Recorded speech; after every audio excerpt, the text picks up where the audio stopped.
Hello everyone, आप देख रहे हैं लर्न एक्सिस और मैं हूं आपका टीचर उमेर। आज की क्लास में हम सीखेंगे फॉलो पाथ एनिमेशन करने के दो तरीके। फॉलो पाथ एनिमेशन में हम किसी ऑब्जेक्ट को एक जगह से दूसरी जगह पर मूव करने के लिए कर्व की मदद से एक पाथ ड्रा करते हैं और ऑब्जेक्ट उस पाथ को फॉलो करता है, इसलिए इसे हम फॉलो पाथ एनिमेशन कहते हैं। जैसा कि आपने कुछ प्रोडक्ट एनिमेशन में भी देखा होगा कि किसी प्रोडक्ट के अराउंड कुछ एलिमेंट्स एक खास पाथ को फॉलो करते हुए मूव कर रहे होते हैं, राइट। फॉलो पाथ की एक लाइफ एग्जांपल है ट्रेन्स को टर्न करने के लिए रेलवे इंजन्स में आम कार्स की तरह कोई स्टीयरिंग वगैरह नहीं होता, बल्कि ट्रेन्स रेलवे ट्रैक्स को एज ए पाथ फॉलो करती हैं। फॉलो पाथ एनिमेशन बहुत इंपॉर्टेंट और काम की चीज है, तो आइए जल्दी से चलकर सीखते हैं।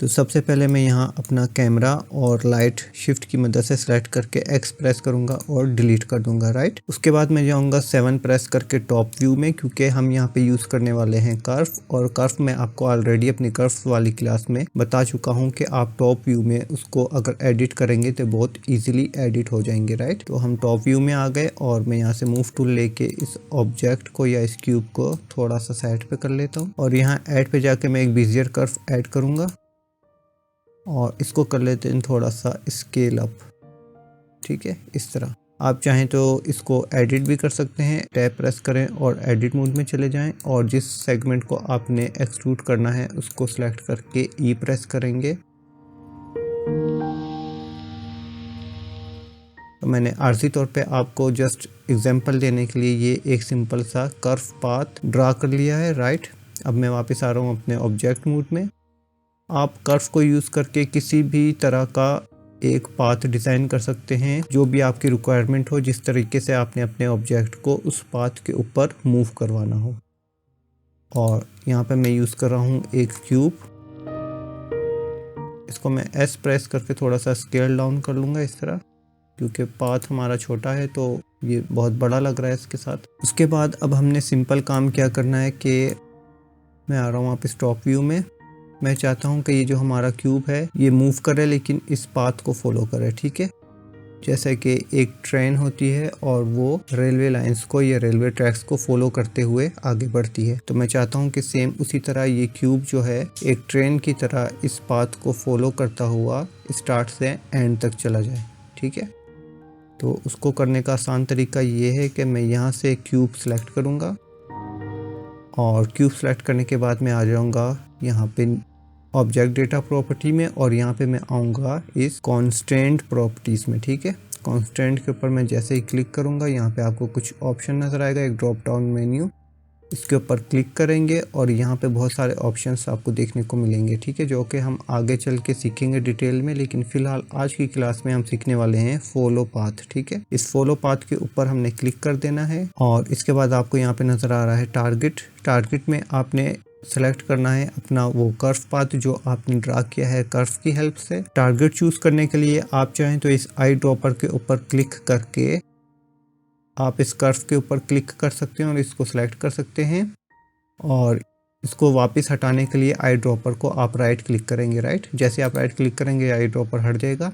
दूसरा तरीका ये है कि आप इस टारगेट बॉक्स के ऊपर क्लिक करें और आपका यहाँ पे आउटलाइनर में जो कर्व का नाम शो हो रहा है वो कर्व यहाँ से आप सिलेक्ट कर लें, ठीक है। मेरा बेजियर कर्व था तो मैं यहाँ से बेजियर कर्व सिलेक्ट कर लूँगा। तो अब आप देखें कि क्या हुआ कि मेरा जो ये क्यूब था ये थोड़ा सा ऑफ सेट हो गया, ठीक है।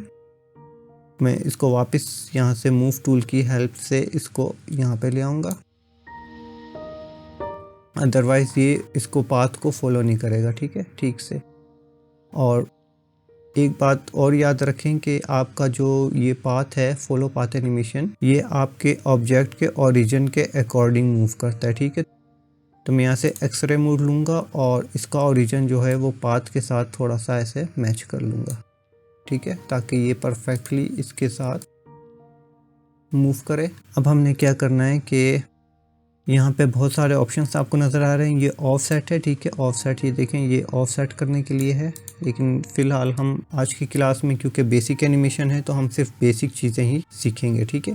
इसके अंदर कुछ और भी चीज़ें हैं, वो हम एडवांस एनिमेशन जब करना सीखेंगे उस टाइम पे मैं आपको बताऊंगा कि ये क्या क्या और किस काम आती हैं। ठीक है, तो सबसे पहले तो हमने क्या करना है कि इसको एनिमेट करवाना है। हमने यहाँ से टारगेट सेलेक्ट कर लिया है कर्व का, और इसके बाद हमने यहाँ से फ़िलहाल कुछ नहीं छेड़ना।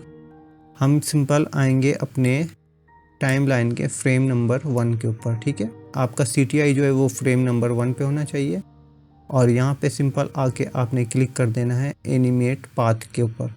जैसे ही आप एनिमेट पाथ के ऊपर क्लिक करेंगे एक दफ़ा एनिमेशन इसके ऊपर अप्लाई हो गई, लेकिन यहाँ पे आपको कोई की फ्रेम शो नहीं होगा। लेकिन अगर आप यहाँ से प्ले का बटन दबाएंगे तो आप देखेंगे आपका जो ऑब्जेक्ट था वो पाथ को फॉलो करते हुए आगे मूव हो रहा है, राइट, जस्ट लाइक दिस। लेकिन यहाँ पे एक मसला क्या है कि जब मैं इसको मूव करता हूँ, ये देखें, तो ये सिंपली मूव हो रहा है। ठीक है, ऑब्जेक्ट जैसा था एज इट इज़ उसी तरह मूव हो रहा है। ये आपको शायद अभी इतना फ़र्क फील ना हो रहा हो, तो इसको हम क्या करते हैं, थोड़ा सा स्केल कर लेते हैं, राइट। यहाँ से मैं स्केल टूल ले रहा हूँ और इसको थोड़ा सा इस तरह स्केल कर देता हूँ, और इसको थोड़ा सा हम यहाँ से रोटेट कर देते हैं इस तरह। अब अगर मैं एनिमेशन आपको प्ले करके दिखाऊं टॉप व्यू में, जो कि आपको वाज़े तौर पे नज़र आएगी, तो यहाँ से मैं प्ले का बटन जैसे ही प्रेस करता हूँ तो आप देखें कि ये ऑब्जेक्ट किस तरह मूव हो रहा है।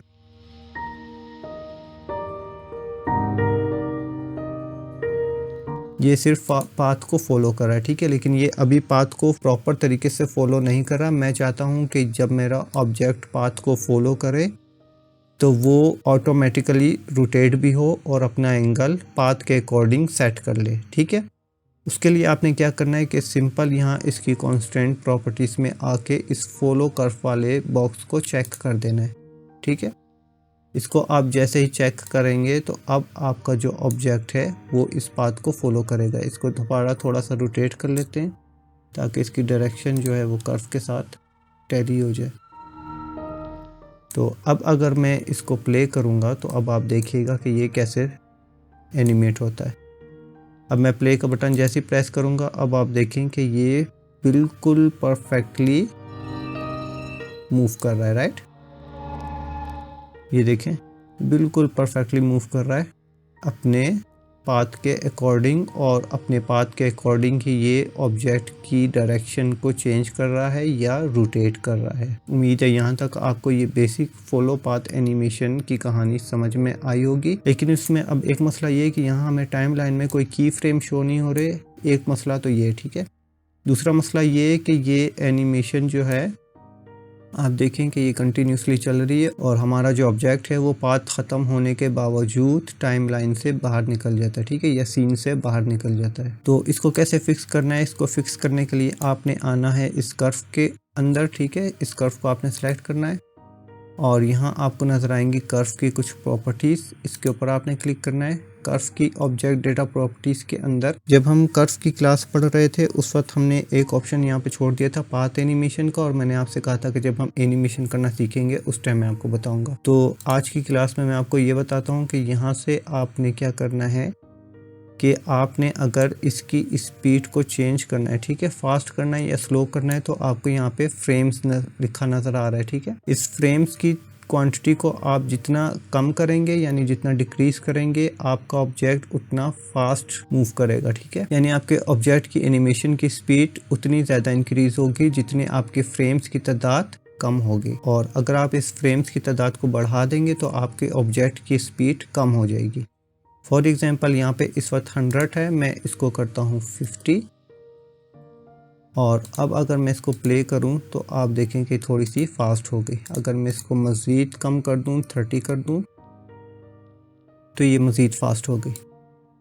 लेकिन अगर मैं इसको कर दूं 200 और अब इसको प्ले करें तो ये देखें कि इसकी रफ्तार काफ़ी स्लो हो गई।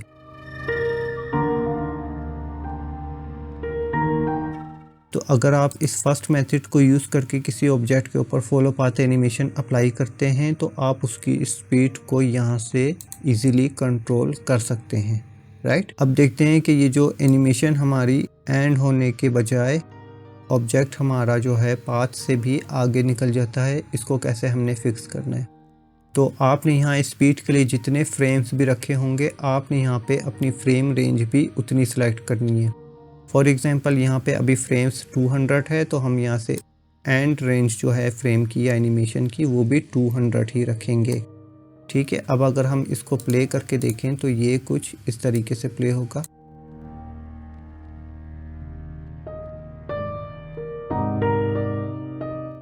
राइट, 200 फ्रेम्स के बाद दोबारा एनिमेशन हमारी फर्स्ट फ्रेम से कंटिन्यू हो जाएगी। सेम इसी तरह अगर आपने स्पीड रखी है 100 फ्रेम्स की तो आप यहाँ से एंड रेंज जो है वो भी 100 कर देंगे। ठीक है, और अब देखिए कि एनिमेशन कैसे प्ले होती है। राइट, तो उम्मीद है आपको ये फर्स्ट मेथड बहुत अच्छे तरीके से समझ आ गया होगा। अब हम देखेंगे अपना फॉलो पाथ एनिमेशन को यूज़ करने का सेकंड मेथड, जिसमें हम की फ्रेम्स भी ऐड करेंगे। तो यहाँ से हम न्यू फाइल ले लेते हैं और यहाँ से मैं ए प्रेस करके ऑल ऑब्जेक्ट्स को सिलेक्ट करूँगा और एक्स प्रेस करके डिलीट कर दूँगा। अब यहाँ पे हम कोई एक इंटरेस्टिंग सा कर्व ऐड कर लेते हैं। मैं जाऊँगा ऐड में, कर्व में, और यहाँ से मैं आ जाऊँगा अपने कर्व स्पाइरल में। ठीक है, बाय द वे ये एक्स्ट्रा कर्व ऑब्जेक्ट्स हैं, इनको कैसे इंस्टॉल करना होता है, ये ब्लेंडर के हर वर्जन में बाय डिफ़ॉल्ट अवेलेबल होते हैं, लेकिन ये इनेबल नहीं होते, जिनको इनेबल खुद से करना पड़ता है। ठीक है, अगर आपने मेरी कर्व्स की प्रीवियस क्लासेस नहीं देखी तो वो जाके देख लें, उसमें मैंने इसको इनेबल करने का और इंस्टॉल करने का तरीका सिखाया हुआ है। तो यहाँ से मैं आऊँगा कर्व स्पाइरल में और यहाँ से मैं आर्किमेडियन ले लूँगा। आर्किमेडियन की यहाँ से प्रॉपर्टीज़ खोल लेते हैं जो हम पिछली क्लासेस में भी यूज़ कर चुके हैं। यहाँ से हम रेडियस इसका चेंज कर लेंगे, थोड़ा सा इसको बड़ा कर लेते हैं। उसके बाद थोड़ी सी इसकी हाइट ऊपर की तरफ कर लेते हैं और यहाँ से स्टेप कर लेते हैं तकरीबन 2। इसकी कर्व की टॉप की ग्रोथ थोड़ी सी मैं कम कर रहा हूँ, रेडियस थोड़ा और बढ़ा लेते हैं लाइक दिस। कर्व 3 कर लेते हैं अगर, तो ये कुछ इस तरह का बन जाएगा। बॉटम रेडियस थोड़ा सा और इंक्रीज कर लेते हैं, तो ये कुछ इस तरह का कर्व बन गया हमारे पास। यहाँ पे से बिजियर कर्व कर लेते हैं ताकि थोड़ा सा मज़ीद स्मूथ हो जाए। राइट, तो ये इस तरह का एक हमारे पास पाथ आ गया। मैं ऑब्जेक्ट मोड में जा रहा हूँ वापस। ये आ गया हमारे पास एक कर्व पाथ। राइट, अब यहाँ पे ऐड कर लेते हैं एक ऑब्जेक्ट एनिमेट करने के लिए। मैं शिफ्ट ए प्रेस करता हूँ और यहाँ से इस दफ़ा ले लेते हैं एक यूवी स्फीयर। इसको राइट क्लिक करके मैं कर रहा हूँ शेड स्मूथ और एस प्रेस करके थोड़ा सा इसको स्केल डाउन कर लूँगा, तकरीबन इतना। उसके बाद सेकंड स्टेप है कि आपने आना है अपने ऑब्जेक्ट की कॉन्स्टेंट प्रॉपर्टीज़ के अंदर और ऑब्जेक्ट आपका सिलेक्ट होना चाहिए। आपने ऐड ऑब्जेक्ट कॉन्स्टेंट पे क्लिक करना है और यहाँ से क्लिक करना है फॉलो पाथ के ऊपर और यहाँ टारगेट में से आपने अपना ये कर्व टारगेट सेलेक्ट कर लेना है, जो कि हमारे पास इस वक्त है स्पाइरल। मैं यहाँ से क्लिक करके स्पाइरल सेलेक्ट कर लेता हूँ। तो इस दफ़ा देखें कि मेरा जो ऑब्जेक्ट था वो बहुत ज़्यादा कर्व से ऑफसेट नहीं हुआ, जैसा कि आपने पहले वाले ऑप्शन में देखा था। ठीक है, पहले ऑब्जेक्ट में जब मैंने यहाँ से टारगेट सेलेक्ट किया था तो आपने देखा था कि वो क्यूब जो था वो काफ़ी ऑफसेट हो गया था कर्व से। उसका रीज़न ये था कि मैंने अपने ऑब्जेक्ट को कर्व ऐड करने से पहले ही उसके वर्ल्ड ओरिजिन से मूव कर दिया था थोड़ा सा, तो इस वजह से उसमें ऑफसेट क्रिएट हो गया था। लेकिन इस वाले एग्जांपल में हमने देखा कि मैंने ये ऑब्जेक्ट अपना सेंटर से मूव नहीं किया था, जिस वजह से क्या हुआ कि इसके अंदर कोई ऑफसेट क्रिएट नहीं हुआ। लेकिन फॉर एग्जांपल आप इसको मूव कर भी देते हैं, जैसे मैंने फर्स्ट मेथड में किया था, तो आप इसको मैनुअली मूव टूल की हेल्प से इसको कर्व के ऊपर ओरिजिन के अकॉर्डिंग सेट कर सकते हैं। ठीक है, मैंने इसलिए ये दोनों तरीके आपको बता दी ताकि आपको समझ आ जाए और कोई कंफ्यूजन ना रहे। तो अब मैं चाहता हूँ कि ये जो स्पाइरल है हमारा, ये ऑब्जेक्ट या ये यूवी स्फीयर इसके अकॉर्डिंग ही एनिमेट हो। ठीक है, और यहाँ से एनिमेट होता हुआ ये ऊपर तक चला जाए। ठीक है, तो इस दफ़ा हम यहाँ से एनिमेट पाथ नहीं करेंगे, इस दफ़ा हम सेकेंड मेथड यूज़ करेंगे जिसमें हम की फ्रेम ऐड करेंगे। तो सेम तरीका है, आपने इस कर्व के ऊपर क्लिक करके कर्व को सिलेक्ट कर लेना है। ठीक है, यहाँ से मैं सिलेक्शन टूल ले लेता हूँ और उसके बाद आपने यहाँ ऑब्जेक्ट डेटा प्रॉपर्टीज़ में आना है, कर्व की ऑब्जेक्ट डेटा प्रॉपर्टीज़ में। ठीक है, और उसके बाद आपने आना है यहाँ ज्योमेट्री के नीचे पाथ एनिमेशन में। इसको एक्सपेंड कर लें ऑप्शन को। अब फ्रेम्स के नीचे आप देखें एक और ऑप्शन है और इसके ऊपर लिखा हुआ है एवोल्यूशन टाइम। ठीक है। इसको अगर आप माउस से पकड़ के ड्रैग करें थोड़ा सा तो आप देखें कि आपका जो यूवी स्फीयर है या कोई भी ऑब्जेक्ट आपने रखा है वो कैसे मूव कर रहा है, स्पाइरल के या इस कर्व के अकॉर्डिंग मूव कर रहा है, राइट। तो इसका मतलब ये है कि हम इसके ऊपर की फ्रेम ऐड करके इसको एनिमेट करवा सकते हैं, किसके अकॉर्डिंग, अपने स्पाइरल पाथ के अकॉर्डिंग। तो यहाँ से आप टाइमलाइन को एक्सपेंड कर लें ऊपर, और यहाँ पे हमारे पास एवोल्यूशन टाइम है 0। यहाँ पे हम क्लिक करेंगे और एक की फ्रेम ऐड कर देंगे, ठीक है। यहाँ पे देखिए हमारे पास की फ्रेम ऐड हो चुका है, और अब मैं चाहता हूँ कि ये फ्रेम नंबर 100 पे जाके हमारा जो ये यूवी स्फीयर है ये यहाँ टॉप के ऊपर आ जाए। और टॉप के ऊपर लाने के लिए आपको यहाँ पे 100% टाइप करना पड़ेगा, ठीक है। याद रखें कि ये जो एवोल्यूशन टाइम है ये 0 से लेके 100% तक ही वर्क करता है, ठीक है। ये 200 पे अगर आप लेके जाएंगे तो आपका जो ऑब्जेक्ट होगा वो आपके पाथ से भी ऊपर निकल जाएगा, ठीक है। जैसा कि फर्स्ट एग्जांपल में हमारा ऊपर की तरफ जा रहा था और हमने फिर इसको लिमिटेड किया था एंड फ्रेम रेंज को कम करके, ठीक है। तो इसको आप 100 रखेंगे तो ये खुद ब खुद पाथ के अकॉर्डिंग ही इसको मैनेज कर लेगा, इनिशियल पॉइंट और एंड पॉइंट, ठीक है। 100 फ्रेम पे आने के बाद मैंने यहाँ से एवोल्यूशन टाइम भी 100 किया, और यहाँ से मैं की फ्रेम के ऊपर लेफ्ट क्लिक कर दूंगा और यहाँ पे एक की फ्रेम ऐड हो गया, ठीक है। अब अगर मैं इसको मूव करूँ तो आप देखें कि ये इस तरह पाथ के अकॉर्डिंग ही हमारा ऑब्जेक्ट मूव कर रहा है। यहाँ से एंड फ्रेम रेंज भी हम 100 कर लेते हैं, लेकिन उससे पहले हम क्या करते हैं, इसको प्ले करके देखते हैं कि इसकी स्पीड कितनी है, राइट। यहाँ से प्ले का बटन दबाऊं तो आप देखें कि ये इस तरह से एनिमेट हो रहा है, राइट, बिल्कुल परफेक्ट है। इसको हम कर लेते हैं 100, और टॉप व्यू में चल के देखते हैं कि ये कैसे एनिमेट हो रहा है। तो ये कुछ इस तरीके से एनिमेट होगा।